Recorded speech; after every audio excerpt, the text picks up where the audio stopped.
Slices. It's Kiara with Home Slice Adulting coming to you with my review for Real Housewives of Atlanta Season 9, Episode 2. I'm sorry for the late review, but I was working the night shift and it's very hard working the night shift and sleeping during the day. But anyways, let's get right into it. We start off where we stopped at the housewarming, and we see Porsche is being taken to the side by Kenya. Porsche says, you know, the house has walls and floors and people, and it's coming along. So Porsche threw a little bit of shade, but not as much as Sheree. And Kenya takes her over to the side, and Kenya stumbling over her words and beating around the bush, the same way that Cynthia was stumbling over her words when Cynthia tried to tell Phaedra that she was dating a man named Mr. Chocolate.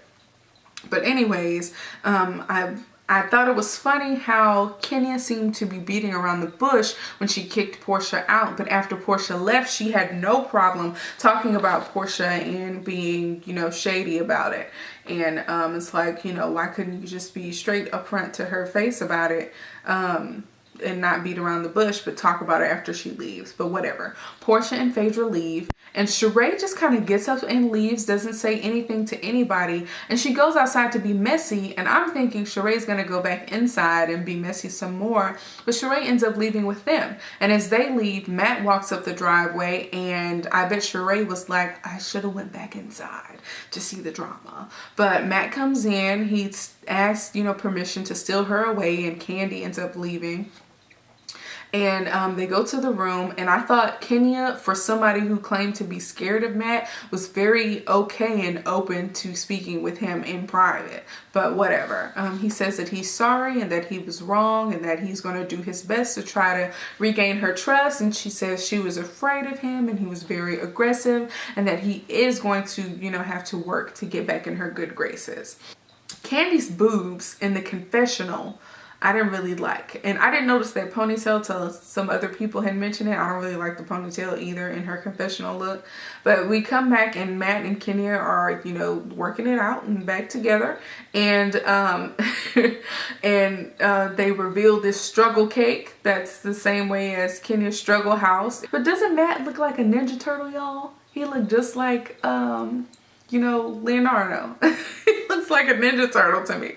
But whatever. Next we see Cynthia. She says that Peter is in town, but he has been very slow and dragging his feet about getting in touch with her lawyer, Meacham.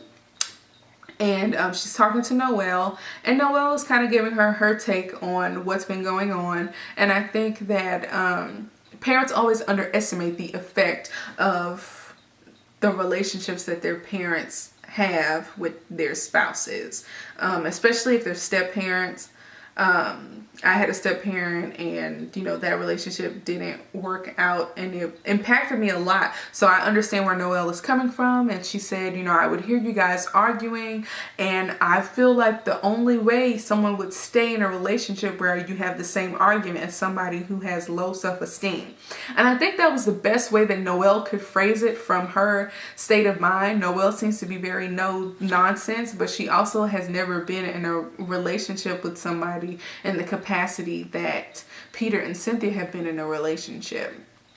And I think low self-esteem is the wrong phrase for it per se. I don't know what the right phrase would be, but Noelle got the context and understands what happened in those arguments. So who knows what Peter said to Cynthia. He may have, you know, downed her. He has a very slick tongue. We don't know exactly what he said. And, you know, in the privacy of their own home, they, you know, may not be as loving as far as their speech goes with each other. So Noelle kind of comforted her mom. You know, Cynthia realized that staying in a relationship that long may have not been in the best interest of everyone involved. And it was a real genuine moment. Next we have Kandi, who's exploiting her baby and making baby products. But we'll see how that goes. We see Momma Joyce, who's looking thin, and that's the only compliment I'm going to pay her because she got on my nerves. I don't know why she has her own confessional. It bothers me a lot. I mean, is Kandi's storyline so sucky that we have to bring her mom in and have her do her own confessional? I'm not here for Momma Joyce.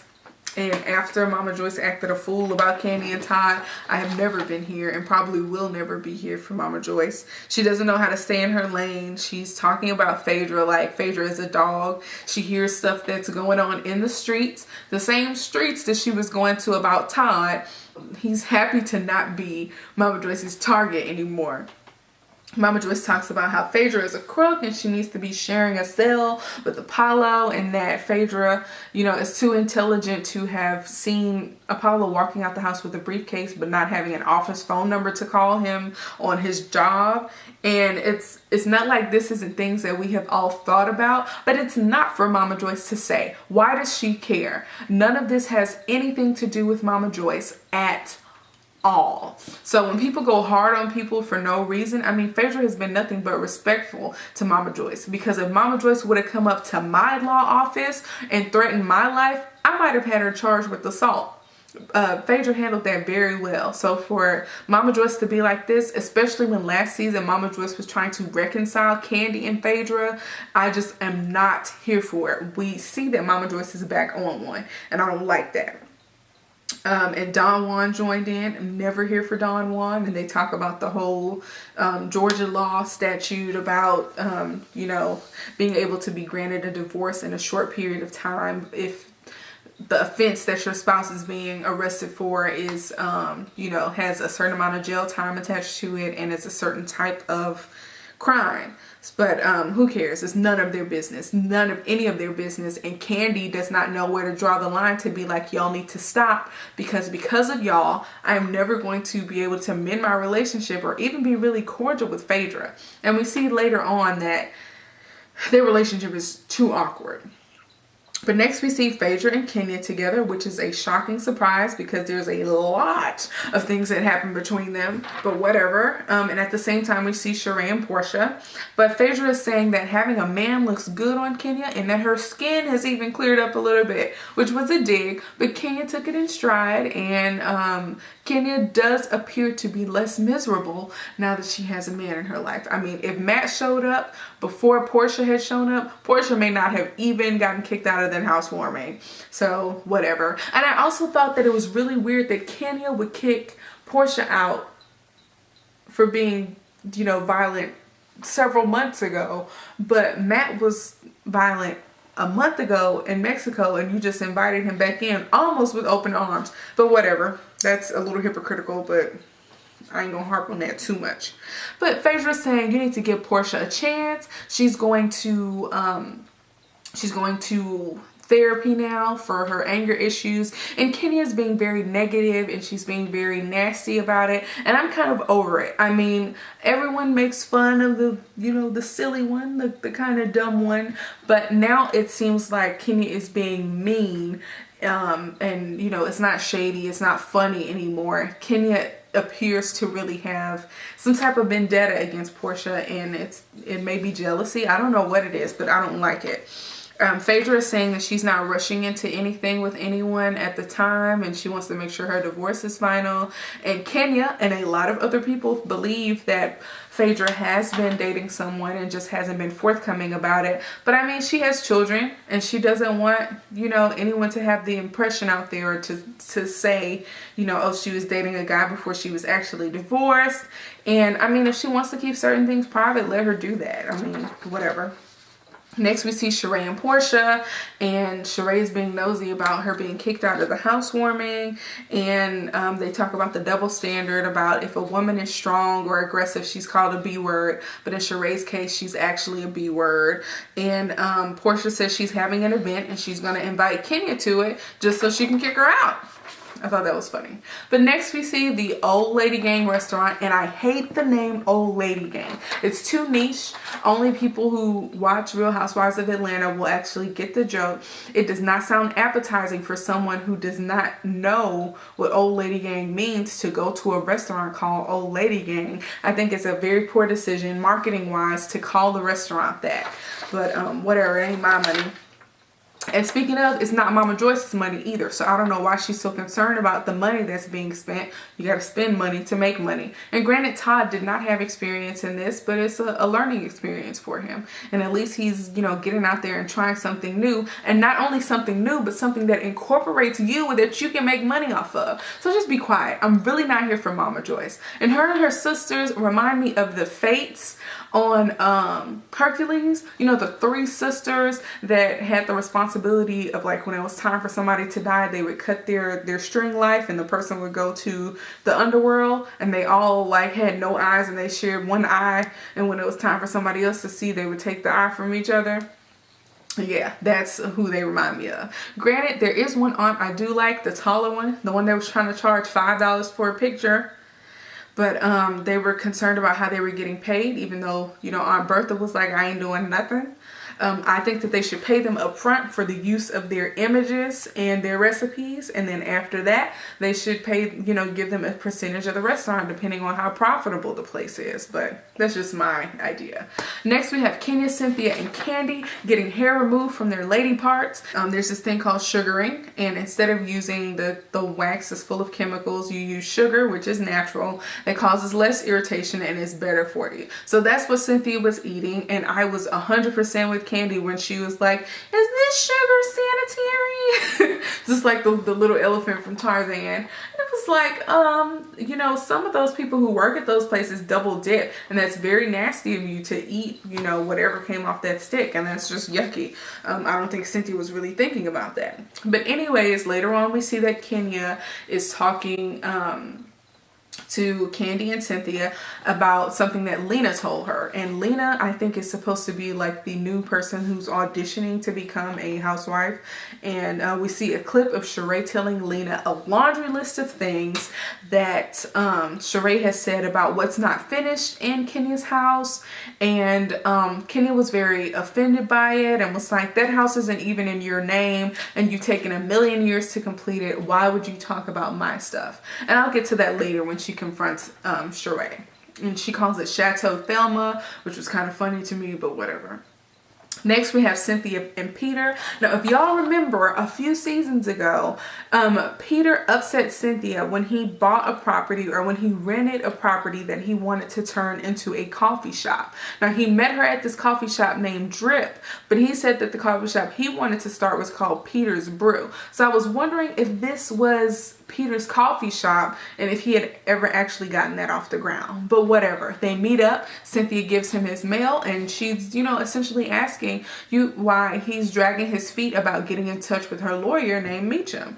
And he's like, that's not really a priority for me at this point. You have been thinking for a while now that you wanted to get divorced, and I need time to catch up to that, to get to that space, which kind of makes sense. But I think dragging it out is not, you know, the way to go. If Cynthia wanted to change her mind, she would have changed it by now. And Peter may have been holding out hope for her to change her mind, but I don't think she will. And like I said, they have divorced already. But anyways, I thought that Peter was going to be like the way Gabe was to Trina on Braxton Family Values and make the divorce as crazy as possible. But I thought he was kind of fishing for sympathy when he talked about his hospital visit and how it really hit him that you know, Cynthia wasn't going to be in his life anymore when they asked about his emergency contact information. Now, a lot of people have a lot of opinions about this, and I don't really care either way. It depends on how bad their relationship is and what the actual state of it is that will determine whether or not they are close enough to be each other's emergency contacts. I'm under the impression that Peter doesn't have any real family members in Atlanta. And I think, and since they are still technically married, I mean, Cynthia was like, you can still call on me. And I do think Cynthia really does care about his well-being. But at the same time, you don't want to create any, you know, awkward tension or anything if things do not end amicably. So I can see both ways. Cynthia wanted to remain friends with him and wanted him to remain a part of Noelle's life. And that's a very Cynthia thing of her to do. Some people just want to wash their hands of everything after a divorce, and some people just want to hang on to the amicable friendship and just not be romantically involved anymore. So whatever works for them. I don't really have an opinion either way. But I thought it was real sweet when Peter called up the lawyer right in front of Cynthia and kind of gave her what she wanted. And I think it was he did it because he loved her, but I think he did it because he was holding out hope to see if she would change her mind. And I think that meeting confirmed that her mind had not changed about the divorce. So next we are at the escape room. I love the escape room. I've only been one time and it was kind of expensive. It was like $28 per person for an hour of tricks and puzzles and trying to escape from this situation. And I loved it. If you haven't had an opportunity to do it, it's a great team building exercise and it's a whole lot of fun. But they participate in the escape room, and Phaedra and Kandi are the first people to arrive. What? Nobody was expecting that. But they sit down awkwardly. They don't have any icebreakers. They don't ask how their children are doing. They don't talk at all. And it's kind of sad to see, but whatever. Sheree is next, and Sheree is like, oh, y'all came together? I don't think she really cares about them coming together. She just cares about being messy. But Kandi was a little quick to say, oh no, we didn't come together. No, not us. But they're throwing shade about who's going to do better or what team is going to do better in the mystery room. Nobody succeeds in escaping the actual room. And after they are all done, they don't go out for drinks or anything, which is a little weird to me. But Kenya pulls Sheree to the side and they start this shade throwing argument. Kenya was kind of butthurt and in her feelings about Sheree throwing shade about her house. Kenya seemed to be intent on emphasizing that she shaded Kenya's house in Kenya's house, and that Kenya would never go to Sheree's house and shade Sheree's house on the property. I don't know how that makes a difference, but when Sheree said that Kenya started it, I believe Kenya did start it. Yes and no. Kenya started it a year ago at the very first episode at the party that Cynthia threw for her shade line, because Kenya came right off the bat. She came for Sheree immediately about Sheree in her house. So in that respect, Kenya did start it. And they showed a clip of Kenya at the housewarming saying, you know, I've been so excited about, you know, building the house in a year. I can't imagine the excitement, I guess, that you build up after waiting for 5 years. And so I think that gave, in Sheree's mind, it gave Sheree permission to be shady inside of the house, when in reality Sheree was shading the house when she came down the driveway. So Sheree just became a little more bold about it when Kenya was like unapologetically shady about Sheree. So anyways, Kenya was like, you know, you can't be coming to me like this. And I'm like, Kenya pulls Sheree to the side, whatever. And they're going back and forth about trim and baseboard. And the thing is, like Kenya says, she's doing her house the way she wants to do her house. If she doesn't want trim or baseboards or whatever, then, you know, Kenya doesn't have to do that, because Kenya is building her house for her and Sheree is building her house for other people. But anyways, Sheree was like, you know, your house is filled with IKEA furniture. And I'm like, what is wrong with IKEA furniture? IKEA is wonderful. Okay. Like I said, Sheree is too busy keeping up with the Joneses to do anything affordable. So you'll be in the house, you'll have nice furniture for a while until you can't afford it anymore, which will be soon. And we will all be waiting. But anyways, and somebody in their review said that Moore Manor right now is the equivalent of She by Sheree when Sheree first brought it out. Sheree had this, you know, viewing party or whatever for her fashions with no fashions, the same way Kenya had a housewarming party with no completed house. So, you know, neither one of them really has room to talk. But next time we see that Mallory has been talking to Peter, and nobody can tell me that they have not done it at least one time. There's no way you go from having that much animosity to being cool and talking behind your sister and your wife's back. Doesn't work that way. Somebody pops up at the candy factory. We don't know who it is. We don't know what they're talking about. Kenya meets Matt's sister and is mean right off the bat. Kenya is just a mean girl. Get over it. And Kandi and Sheree have a conversation about single parenthood. So we'll see what happens. And I was actually a little bored by this episode, but that's okay. We'll see how it goes. Thanks you guys for watching. Don't forget to like, comment, and subscribe, and be on the lookout for some of my other reviews. I also review The Walking Dead. I just completed Love and Hip Hop Hollywood, the final reunion for season 3. So check that out as well. Thanks you guys for watching, and peace out, places.